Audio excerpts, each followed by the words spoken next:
It was a crisp autumn evening in Birmingham. The Johnson family gathered in George and Margaret's cozy home. The oak dining table stretched across the room, filled with roast lamb, Yorkshire puddings, and steaming curry dishes, a blend of tradition and modern taste. Daniel sat tall at the center, Emily quietly by his side, and their daughter Sophie swinging her legs under the table, wide-eyed and watchful. As plates filled, Daniel smirked. "Careful with the curry, everyone.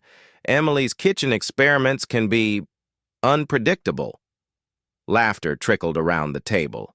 Emily's cheeks flushed as Sophie glanced at her mother in confusion. Daniel leaned back.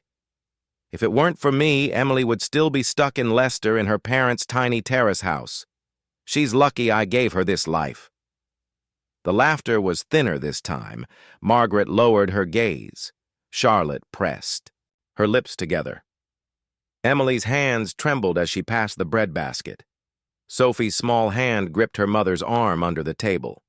Daniel laughed louder.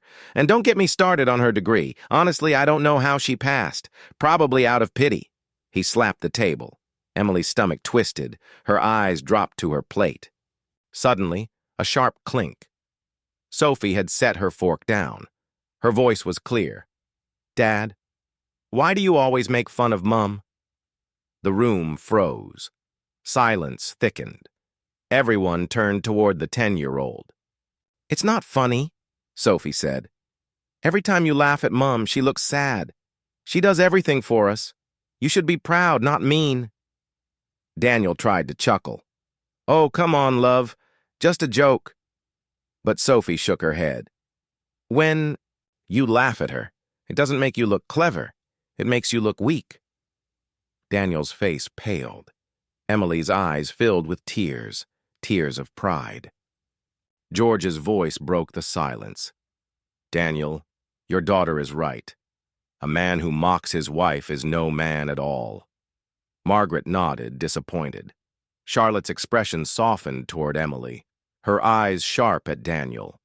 Emily finally lifted her head. Her voice was steady.